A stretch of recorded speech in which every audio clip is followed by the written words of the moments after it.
नमस्कार, मैं हूं आपके साथ मयंक। तो देखिए, मेरे बड़े सारे दर्शकों ने मुझसे ये कहा कि मयंक जी ये बताइए कि जो ईरान में कल धमाकों की खबरें आई उनका सच क्या है। हम विश्लेषण करेंगे कि ये जो धमाकों की खबरें आई ईरान में, इसकी असली वजह क्या रही। देखिए, आपको पहले पूरा घटनाक्रम समझना पड़ेगा। कल अचानक इस तरह की खबरें चलने लगी कि ईरान के 10 शहरों में धमाके हुए हैं और उन शहरों के सबके नाम भी लिए गए। तेहरान में धमाका हुआ है, एवाज में धमाका हुआ है, तबरीज़ में, केश में, मुअल्लम में, नतांज, फरान, कोम और ऐसे तमाम शहरों के नाम सामने आए कि इन सब में धमाके हुए हैं। इसी बीच एक तस्वीर सामने आती है जो कि बंदर अब्बास की तस्वीर है, जिसमें एक बिल्डिंग जो है वो उसको क्षति पहुंची दिखाई दी गई, उसके 2 फ्लोर तबाह हो गए और इस तरह के दावे होने लगे कि ये जो हमले हैं ये एयर स्ट्राइक से किए गए और ईरान के आईआरजीसी के एक नेवी कमांडर हैं अली रेज़ा, इनको निशाना बनाते हुए ये हमला किया गया है। इस तरह के दावे आए और कुछ लोगों ने तो ये भी कह दिया कि अली रेज़ा जो है उनकी मौत हो गई इस हमले में। इस तरह की तमाम खबरें मीडिया में चलने लगी। अब देखिए, मैं ध्यान से फॉलो कर रहा था जिस समय ये कल बीती रात भर जब ये खबरें आ रही थी। मैं पूरी तेहरान की जितनी न्यूज़ एजेंसीज़ हैं, मिडिल ईस्ट के जितने बड़े अखबार हैं, न्यूज़ एजेंसीज़ हैं, मैं सबको फॉलो कर रहा था। अब हम इसको समझने की कोशिश करते हैं कि ये आखिर इसके पीछे का सच क्या है। देखिए, सबसे पहली बात नंबर 1 कि जो तस्वीर धमाके की बंदर अब्बास से आई है वो तस्वीर सच है। उसमें आप देख सकते हैं बिल्डिंग तबाह हुई है, लेकिन आप इसको जरा गौर से देखिए। इस बिल्डिंग को, इस बिल्डिंग का ऊपरी जो हिस्सा है वो तबाह नहीं हुआ। बीच के जो फ्लोर नीचे के हैं वो तबाह हुए हैं। यानी ये किसी भी तरह का मिसाइल अटैक नहीं था, ये क्रूज मिसाइल अटैक नहीं था। बात नंबर 1, जिस तरह के दावे हुए कि ईरान पर मिसाइल हमला हो गया, बिल्कुल ऐसा नहीं था।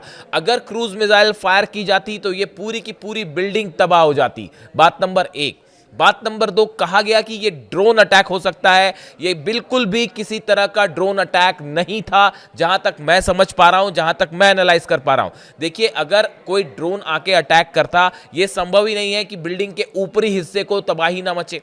ऊपरी हिस्से में जो है वो नुकसान, बीच के 2 हिस्से में फ्लोर पे जो है नुकसान हो जाए, ऊपर की बिल्डिंग में खास नुकसान नहीं है, सिर्फ शीशे टूटे, ये संभव नहीं है। अगर आप ड्रोन से कोई बड़ा धमाका करते हैं, बॉम्ब ड्रॉप करते हैं या इस तरह का कुछ चीज होती है तो पूरी बिल्डिंग को नुकसान पहुंचता, सिर्फ 2 फ्लोर को नुकसान नहीं पहुंचता।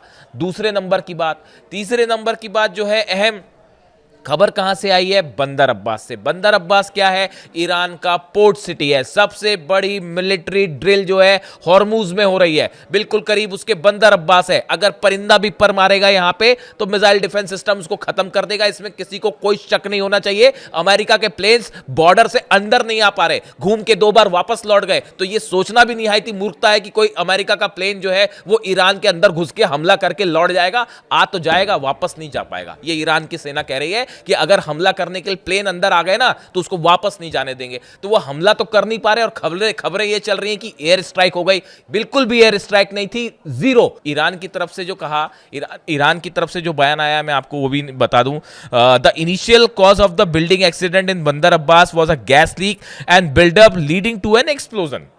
जो फायर चीफ है मोहम्मद अमीन लियाकत, उनकी तरफ से जो बयान आया, इन्होंने कहा कि ये जो एक है गैस लीक की वजह से ये धमाका हुआ है और उससे ये ब्लास्ट हुआ, इस तरह की बात है। लेकिन अगर हम मान भी लेते हैं कि ये किसी तरह का अटैक था और मोसाद ने ये अटैक करवाया, क्योंकि इसका कुछ आप अगर देखें मोडस ऑपरेंडी जो है वो मोसाद के अटैक की तरह है, उस स्थिति में भी ये आईडी ब्लास्ट हो सकता है कि एक कोई बॉम्ब प्लांट किया गया और धमाका कर दिया गया।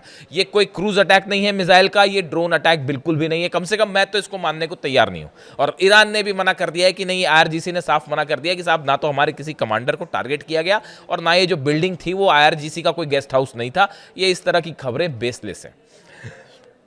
ये हो सकता है भाई, देखिए वॉर की स्थिति है, कुछ भी हो सकता है। ईरान में कई जगह प्रदर्शन हुए, हिंसा हुई, बड़े सारे जासूस हैं, बड़े सारे स्लीपर सेल्स ईरान में काम कर रहे हैं, इसमें कोई शक नहीं है, जो मोसाद के भेजे हुए हैं। अब वो उसमें से किसी ने जाके वहां पे बम ब्लास्ट कर दिया हो, आईडी एक्सप्लोजन, इसका नेचर बहुत कुछ आईडी एक्सप्लोजन की तरह है। अगर आप फॉलो करते हैं, जो धमाके होते हैं, मैं फॉलो करता हूं सबको कि किस नेचर का ब्लास्ट है, कितना उससे नुकसान हुआ है, तो ये it's more like ID blast. अगर ये है तो या तो हो सकता है जो ईरान कह रहा है वही सच हो कि ये गैस गैस लीक की वजह से हुआ, या अगर कोई इसमें फाउल प्ले है भी तो ये आईईडी ब्लास्ट था जो कि बिल्डिंग के बाहर रख के इसको ब्लास्ट किया गया।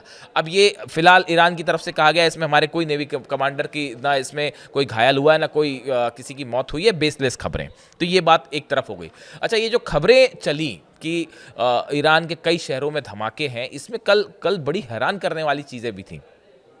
एक तस्वीर में देख रहा था कि एक खुले इलाके में ईरान के एक खेत में आग लग गई और धुआं उठ रहा है। अब साहब घास वास रखी हुई है ईरान के कुछ इलाके में, वो खेत में कहीं रखी, उसमें आग लगी है, अब वो धुआं उठ रहा है। अब दूर से जो है किसी ने फोटो खींच के डाल दी कि साहब यहाँ भी हमला हुआ है, तो अब खेत में हमला होगा क्या? तो बिल्कुल बेसलेस होती है, एकदम बेसलेस। 10 शहरों में धमाके हो गए और इतने लोग मारे गए, ऐसा कुछ नहीं था, एकदम बेसलेस बात थी। हाँ, ये बंदर अब्बास में जो अटैक हुआ ये बिल्कुल सही था कि ये हमला हुआ है, यहाँ पे ब्लास्ट हुआ है, लेकिन उसकी वजह क्या है ये अब तक साफ नहीं है।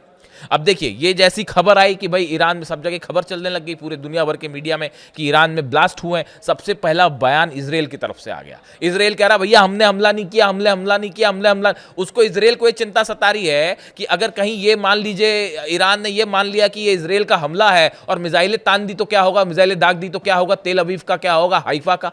और वहां पे ईरान पे तो जो है एक बिल्डिंग के बाहर हमला हुआ है जिसमें 2 फ्लोर खराब हुए, 2 फ्लोर तबाह हुए, और अगर तेल अवीव पे मिसाइलें बरस गई तो फिर क्या होगा? तो इजराइल की तरफ से तुरंत बयान आने शुरू हो गए कि अरे भाई इस धमाके में हमारा हाथ नहीं है, इस धमाके में हमारा हाथ नहीं है, हमने धमाका नहीं करवाया। मतलब गजब का खौफ साहब। अब देखिए बयान कल रात के फॉलो कीजिए इजराइल क्या कह रहा है। तो देखिए ये इस तरह से खबरें आनी शुरू हुई। अब इस बीच एक और इंटरेस्टिंग चीज हुई, ये पूरा घटनाक्रम लाइन से चलता रहा।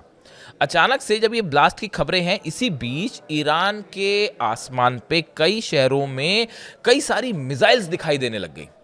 तो अब लोगों को थोड़ा सा लोगों ने कोरिलेट किया कि भाई उसी समय धमाके हुए हैं और उसी समय आसमान में मिसाइल्स भी दिखाई दे रही हैं। ये मिसाइल्स किसी अमेरिका या इजराइल या दुश्मन देश की मिसाइल्स नहीं थी, ये ईरान की मिसाइल्स थी। ईरान का S-400 कल पहली बार शहरों के ऊपर से एक्टिवेट किया गया। ईरान के शहरों के ऊपर खुद ईरान ने अपना S-400 टेस्ट किया। मैं दावे के साथ आपको ये बात कहता हूं कि ये जो मिसाइल्स फायर की गई थी ईरान की मिसाइल्स थी। ईरान ने वॉर ड्रिल करी, एक्सरसाइज करी और S-400 सिस्टम कल पहली बार फायर किया गया। और ये संदेश दिया ईरान ने कि अगर आपके F-35 अंदर घुसे, F-16 घुसे तो वापस नहीं जाने देंगे। ये संदेश दिया कल ईरान ने, ईरान की एयरफोर्स ने। और ये जो मिसाइल्स फायर की गई जिसकी तस्वीरें सोशल मीडिया में वायरल हो रही है। अब देखिए आप किसी भी देश का एग्जांपल लीजिए, अब ईरान में भी अगर लोग आम जनता को आसमान में मिसाइल्स उड़ती दिखाई दें और उसी समय ये खबरें आ जाएं कि भाई कुछ जगह धमाके हुए, अब धमाके की खबर, धमाका हुआ एक और खबर फैल गई 10 जगह धमाके हो गए। अब देखिए ऐसी स्थिति में ये एक स्वाभाविक सी बात है कि अब जो टेंशन बिल्टअप है उसके बीच में ये अनुमान लगाया जाने लगता है भाई कहीं पे अमेरिका ने हमला तो नहीं कर दिया और कहीं इजराइल ने हमला तो नहीं कर दिया, क्या अटैक शुरू हो चुका है? ऐसा कुछ नहीं था, बिल्कुल बेसलेस बात थी। दूसरी बड़ी बात कि ये S-400 फायर हो। अब देखिए इसमें एक गौर करने वाली बात है, पिछले कुछ समय में आपको समझना पड़ेगा कि कल जो धमाके की खबरें आ रही थी वो दक्षिणी इलाके से आ रही थी ईरान के, खास तौर पे जो बॉर्डर इलाका है। देखिए मैं बार बार आपको बोल रहा हूँ, जो इराक और ईरान की सीमा है ये इसके आसपास से सटे इलाकों में धमाके की खबरें आ रही हैं। इस बार अगर हमला होता है, जंग होती है, तो इराक और ईरान का जो बॉर्डर है ये सबसे अहम रोल प्ले करने वाला है, क्योंकि बाकी जगह से हमले की संभावना थोड़ी कम दिख रही है इस बार। इराक एक ऐसी कंट्री है जिसमें से अगर आप एयर स्पेस का इस्तेमाल करके आप करेंगे भी तो कोई कुछ बिगाड़ नहीं पाएगा अमेरिका का, तो अमेरिका भी समझता है इस बात को। तो ये इलाका सेंसिटिव है। दूसरा जो है, जो पोर्ट सिटीज़ हैं, खासकर बंदर अब्बास जो शहर है, जो पोर्ट होर्मुज के आसपास के इलाके जो हैं या जो पोर्ट सिटीज़ हैं, यहाँ पे ज़बरदस्त वॉर ड्रिल चल रही है ईरान की। और अब तो चाइना के शिप्स भी पहुँच गए और रशिया के शिप्स भी बताए जा रहे हैं कि धीरे धीरे आगे बढ़ रहे हैं। इस तरह की खबरें आ रही हैं तमाम। तो ऐसी स्थिति में जो बंदर अब्बास या पोर्ट शहर है, यहाँ पे किसी तरह की क्रूज मिसाइल अटैक हो जाए या ड्रोन आ जाए और वो पता ना चले, ये संभव नहीं है। आप इस बात के लिए निश्चिंत रहिए, अगर अंदर आते भी हैं तो ये डिक्लेरेशन ऑफ वॉर होगा और ईरान 2 मिनट नहीं लगाएगा पलट के मिसाइल मारने में। इस तरह की भी खबरें आई कि इस्फहान में, नतांज में हमले हुए हैं। ऐसे कोई हमले का कोई सबूत सामने नहीं है, ना कोई तस्वीर सामने है या कोई वैलिड तस्वीर। अब कहीं खेत में आग लग जाए और सब आप कह दो कि ईरान पर हमला हो गया, तो ना उसको IRGC मानेगा, ना ईरान की सेना मान रही, ना ईरान की सरकार मान रही है, ना दुनिया मान रही है। सबको दिख रहा है खेत में आग लग गई और उसको आपने बता दिया कि साहब ये हमला हो गया। कल जो है 2-3 बड़े डेवलपमेंट और हुए हैं। पहला डेवलपमेंट ये है कि कतर से एक डेलीगेशन पहुंचा है तेहरान और वो शायद अमेरिका का संदेश लेके आया है कि कैसे बातचीत की जाए। मैं आपको बताऊं हकीकत क्या है। सबसे ज़्यादा इस समय बातचीत करने के लिए कोई आतुर है तो वो है अमेरिका और ट्रंप एडमिनिस्ट्रेशन। इतनी बड़ी फजीयत हो गई है कि आपने इतना बड़ा बेड़ा भेज दिया, अब्राहम लिंकन को भेज दिया, और ब्यूटीफुल आर्माडा जो कह रहे हैं वो आ रहा है। जॉर्ज डब्ल्यू बुश जो है दूसरा एयरक्राफ्ट कैरियर वो भी पहुंचने वाला है। इतनी सारी आपने सबमरीन्स लगा दी, वॉरशिप लगा दी। अब इनका करना क्या है, सवाल ये है। ना हमला करते बन रहा है, ना पीछे हटते बन रहा है, बदनामी हो रही है। तो ऐसी सिचुएशन में कि अब करा जाए तो क्या करा जाए, तो सबसे बढ़िया तरीका ये किसी तरह से ईरान से बातचीत शुरू कर दी जाए, और ताकि ये मामला ही खत्म हो और वापस हम अपना लाव लश्कर जो लाएं वो लेके वापस चलें। अमेरिका की तरफ से लगातार कोशिश हो रही है कि किसी तरह ईरान को टॉकिंग टेबल पे लाया जाए और बात की जाए। ईरान कोशिश नहीं कर रहा है, ईरान से ज़्यादा आतुर तो अमेरिका है, भाई किसी तरह से बात हो जाए, बात हो जाए। और यही वजह है कि कतर का एक डेलीगेशन कल पहुंचा तेहरान, और बताया जाता है कि ईरान से जो है वो किसी तरह से एक ग्राउंड वर्क तैयार किया जा रहा है कि बातचीत शुरू हो। और इसका ही दूसरा एग्जाम्पल ये है कि अली लारिजानी साहब जो हैं, ही वेंट टू मॉस्को, रूस गए वो। परसों इस तरह की खबरें आई थी रात को कि ईरान के एयर स्पेस में एक प्रेसिडेंशियल प्लेन टेक ऑफ किया और वो मॉस्को की तरफ रवाना हुआ। तमाम उसको लेकर बातें आई। मैं फॉलो करता हूँ उसको पूरा, ईरान का जो एयर स्पेस है क्या होता है, कैसे होता है, एक एक बारीकी से एक एक चीज़ पे हम नज़र रखते हैं। तो एक प्लेन उड़ता है साहब तेहरान से, तो कहा गया कि किसका प्लेन है। अचानक से जो हड़कंप मच गया, नज़रें रहती सबकी सैटेलाइट से। वो प्लेन में अली लारिजानी साहब थे जो कि मॉस्को पहुंचे, और वहां पे जाके उन्होंने पुतिन से मुलाकात की है और बात की है।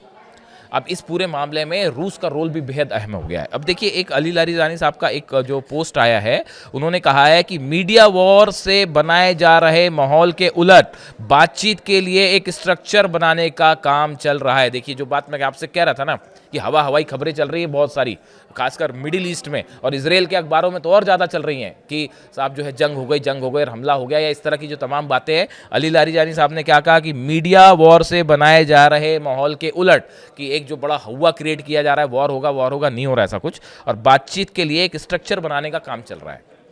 ये अमेरिका लगातार ये कोशिश कर रहा है कि किसी तरह से बातचीत होए ताकि ये मामला थोड़ा सा ख़त्म हो, हम अपने जो जहाज वहाज लाए हैं लाके वापस ले चलें तो थोड़ी इज्जत बच जाए। ऐसी स्थिति में ये जो खबरें हैं, मेरे बड़े सारे दर्शकों ने कहा कि भाई कल की ये बताइए, ये जो धमाके हुए ईरान में, इसका सच।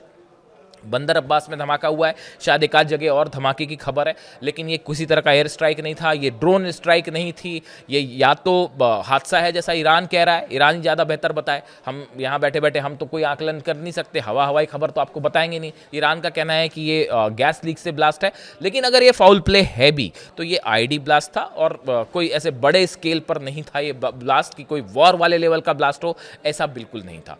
अब इससे जुड़ा जो भी अपडेट होगा, देखिए अगले 4-5 घंटे बेहद अहम होने वाले। इनफैक्ट अगले 48 घंटे में ये तय हो सकता है कि क्या ईरान अमेरिका की बातचीत शुरू होगी और या फिर मामला वॉर की तरफ आगे बढ़ेगा। ये अगले 48 घंटे में तय हो जाएगा। मैं पूरे हालात पे नजर है, जो भी अपडेट होगा, जैसी कोई नई खबर आएगी मैं आप तक जरूर पहुंचाऊंगा। कमेंट करके बताइए आपको वीडियो कैसा लगा। Thank you so much.